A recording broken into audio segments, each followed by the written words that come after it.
Ann. We are wearing the same colored shirt today. Hello.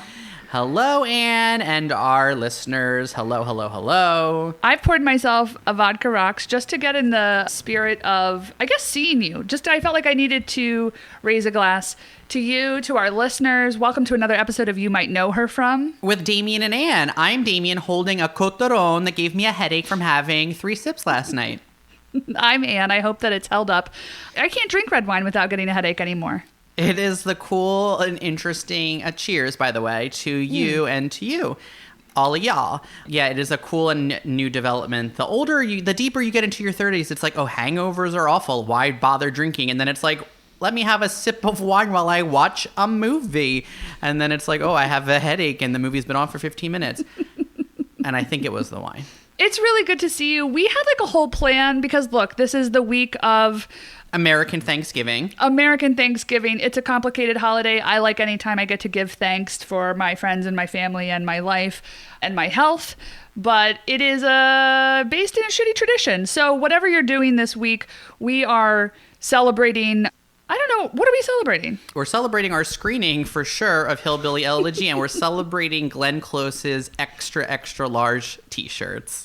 Okay, folks, so unless you ventured out to a movie theater or drive-in that was showing Hillbilly Elegy, because I believe it came out on November 11th in select theaters, because we're in a global pandemic, it is now available on your Netflix on November 24th.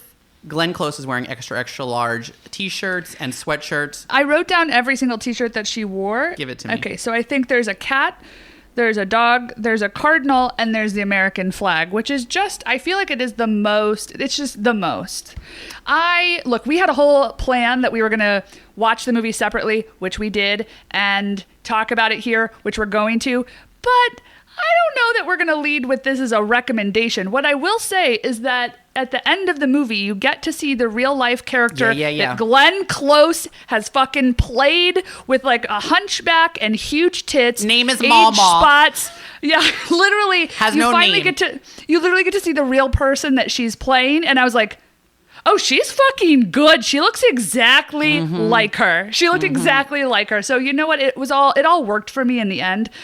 Here are some of my notes. Okay, it's based on a book. It's about a guy from Appalachia that had a troubled childhood. His mom had an opiate addiction. He makes good and goes to Yale, and then he wrote this best-selling book. I think it has a lot of problematic tropes about like Appalachia and poor white people. And pulling yourself up by your bootstraps, and that like somehow mental health and addiction are like somehow, I don't know, you can fix it yourself easy peasy if you... I don't know. It's a lot of... If you just work hard enough and if you get to Yale. I think it was a bad movie. I think it was a pretty bad movie. It was directed by Ron Howard. And at one point, here was the moment that really like went over the edge for me. I don't know if you noted it. They're like driving through Kentucky at some point and they show an old abandoned movie theater and it says Forrest Gump was playing on the movie theater. Did you see this? It was missing like an O and an M, but you could tell that it was Forrest Gump. And I was like, this motherfucker is reprencing his own movie that he directed in this movie. And I was like, well, no, fucking Ron Howard. Forrest Gump is a Robert Zemeckis film. No, I know. I literally looked it up and it was like, Ron Howard definitely did not direct Forrest Gump. But I wrote it down in my notes. I was so mad about it. Why do I think he directed Forrest Gump? Because it's schmaltzy like A Beautiful Mind, which is a Ron Howard film. And I loved A Beautiful Mind when I saw it in high school. And then people were like, it's not accurate. It's like totally just like, it's like whitewashing the actual story about like their marriage, his own mental health. And I was like, oh, that's how movies work? They can rewrite like history. And of course, you know, like being so stupid. This movie felt to me very Forrest Gumpy just in its general tone. It really reminded me of both of those films, Forrest Gump and A Beautiful Mind, in that it was sort of just like really lacked all nuance and just was like, oh, also, let me just say, this is my biggest takeaway. I love when a movie markets their film as starring two celebrated the most Oscar losingest actresses of all time. And then when you start watching the movie, it's the movie of a man. I didn't know that. I knew nothing about it. So literally, they don't even tell you that the man is in it. Also, I was like, Glenn Close has had like 7 lines, and then in like the 30-minute mark, I'm not putting this on for show for Glenn Close who's listening. In the 30-minute mark, it's suddenly like she gets her part of the story, and it was the best part of the movie in my opinion. And I was like, oh, it's almost over, but also like this is the best part because Glenn Close is getting to do something. But I thought Glenn was good. I thought Amy was bad. I thought the movie was terrible. I also am just going to say I thought the child was terrible, and I thought the man was one of the worst performances I've ever seen in my life. I really thought they were both so shitty, and I thought, how did both of these men and boy get cast? I don't care. Don't come for me. I don't want to know who either one of them is. I thought they were terrible, and I thought, this is embarrassing. If you're not going to watch the movie based on our rousing endorsement, I recommend that you fast forward to get to a scene. Maybe I can find the timestamp. I'll put the timestamp in the show notes. If you do not watch this movie at all, you want to see the following scenes. You want to see Glenn Close say the following line.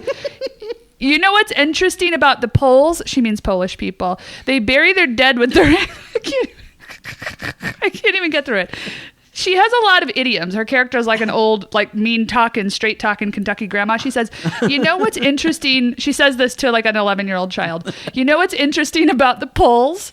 They bury their dead with their asses sticking out of the ground. That way they got a place to park their bike. I have it written down as well. I have it written down as well. Is it I assumed it was homophobic at first, and then I was like, well, I guess an ass crack could be like a bike rack. Right, but why? Yeah, I don't know. What is it? I assumed it was because Polish people are dumb.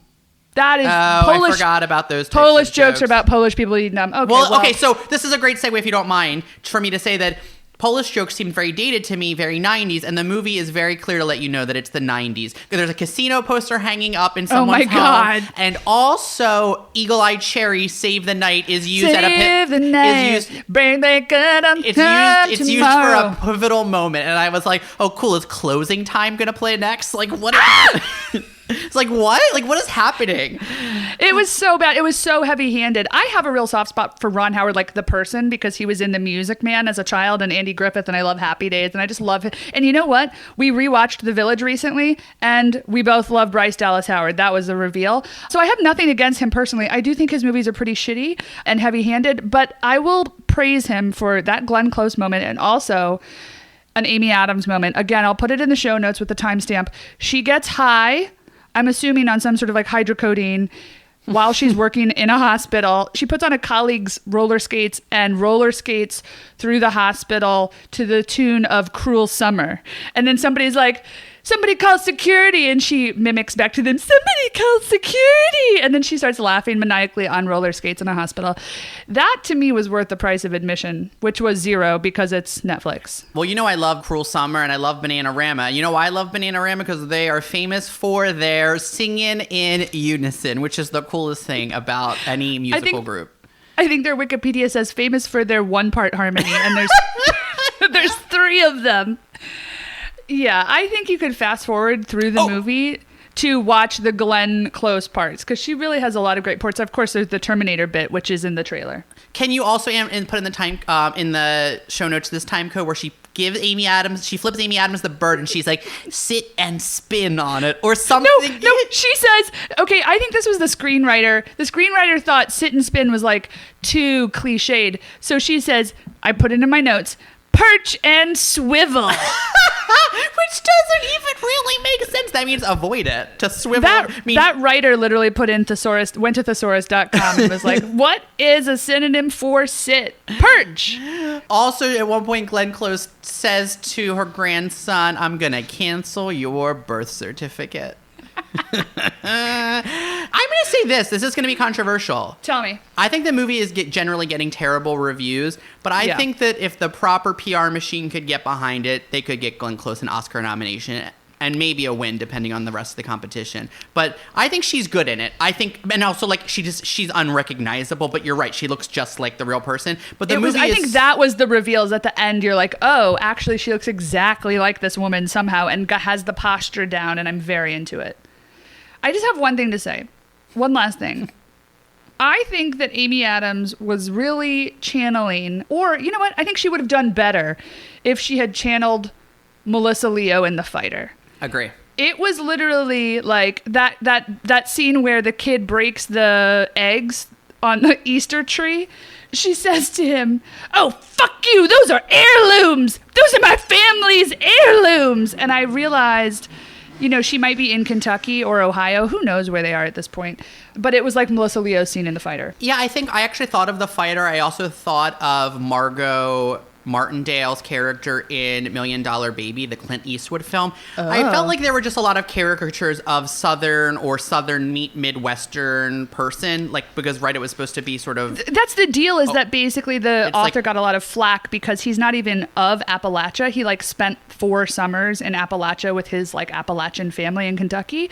But it's basically that he sort of painted with broad strokes about this part of the country, which, by the way, Appalachia spans 13 states.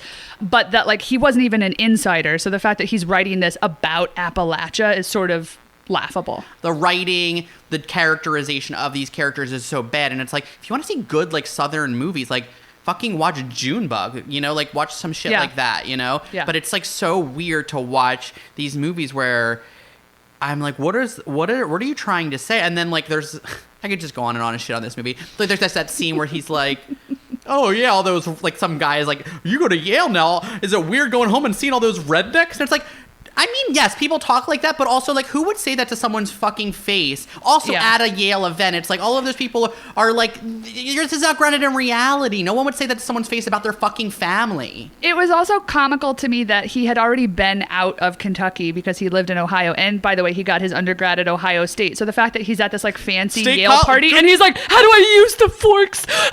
What the fuck is a glass of white wine? He calls his girlfriend, by the way, Frida Pinto, completely useless, literally cast. Everybody is stunning in the movie except for the fucking male lead. No surprise. He calls his girlfriend because he doesn't know about the forks or whether to choose Chardonnay or Sauvignon Blanc. And I just thought, he's been at Ohio State, which is in Columbus, the largest city in the fucking state of Ohio, for 4 years. I think he's had a glass of white wine. Yeah, I agree. It felt so, yes. I will say that I liked the sister. I thought she was pretty good. Oh, I did too. I thought she looked like a more relatable Jennifer Lawrence. Loved her. I was is that Juno Temple? I was who is that? Is Alison Pill? Is it Juno Temple? And I Googled it and I was I don't know her. But I thought she was pretty good. I agree. I also loved imagining Amy Adams doing stage combat classes with the young actors because she's she has to beat the shit out of him. Yeah, and there's that whole scene in her in the car. And I was I'm imagining her taking stage combat with a 12-year-old actor. I know that she said to the stage combat teacher, she said, "I'm a dancer, so I have a little bit of a background in this." I know my body. Oh, well, folks, I hope you watch it. Yeah. If you do watch it, DM us. Colleen, Derek, Clinton, all of our wonderful listeners who've been sending us emails and reviews. We really appreciate you. So if you do listen, please send us a DM, email us, text us. You know how to find us. We have our ways. So let us know if you end up watching this shit. Again, we'll put the important timestamps in the show notes so you don't even have to watch the whole thing. So it's really light. It's a light lift, folks. Folks, we don't usually tell you what the next week's episode is, but this one was so huge for us, and because we've been connecting the previous guest to the next guest, because this episode falls right in the middle of 2 women, we're just going to tell you who next week's is, starting with December. Our first episode of December is going to be the insanely talented, the insanely esteemed Damien. Who's our guest? Well, speaking of Junebug, it's Miss Celia Weston. Tony nominee, Indie Spirit Award nominee, film luminary, stage actor, television actor, wonderful person. I love her so much. We loved her so much going into this, and I have to say, leaving the interview, we did get a delightful text message from Celia post-interview that really just wrapped the whole thing up for us in a beautiful little December bow. So we're excited to have that for you next week. Please bone up on Celia Weston. If you haven't watched Junebug, go do it. It's one of our favorites. There's also so much great stuff of hers that you can check out, like The Talented Mr. Ripley. Ooh, In the Bedroom. If you haven't seen In the Bedroom recently, I rewatched it. I rewatched In the Bedroom and Junebug, and I was concerned that maybe they wouldn't hold up for me the way that I loved them back when I watched them originally. So I watched both of them and The Talented Mr. Ripley for the first time, and I'm going to tell you that they blew my mind. So please brush up. That's a great idea, and brush up on your Celia. As always, if you like what we're peddling, make sure that you're posting, promoting, recommending, sharing this interview. Now is the time. You're going to be seeing lots of people on Zoom that you like or that you don't like. You can tell them about the podcast. We'd love it. It helps us boost our numbers. We'd love to come back in December, rip-roaring wild at the top of the iTunes charts. We'll do what we can. We hope you do too. Make sure you're subscribed to You Might Know Her From wherever you listen to your podcast. That could be iTunes. That could be Spotify. That could be... iHeartRadio? Yeah, iHeartRadio or Stitcher. Leave us a written review there. Let us know what you like. Let us know what you want. And we would be so greatly appreciative. You Might Know Her From is produced by Ann Rodeman and Damian Bellino. That's us, these two idiots in your ear holes right now. Follow us on Twitter and Instagram at Damian Bellino and at Rodeman. That's RODEMANNE. We want to shout out, as always, our beautiful consultants at Grumpy Entertainment, Jason Jude Hill and Daniel Sears. All that just beautiful, nitpicky, perfect, clean as crisp as iceberg lettuce editing that you hear, also by Daniel Sears. Leave that in. Thanks, Daniel. And we want to thank Gang. Gang, thank you for all that music that you hear. We love Gang. You can find Gang on iTunes or wherever you listen to music. We love Gang. Gang's from Philly. They're the best. I almost got a hangover from this red wine. It's true. I'm going to go pour myself another.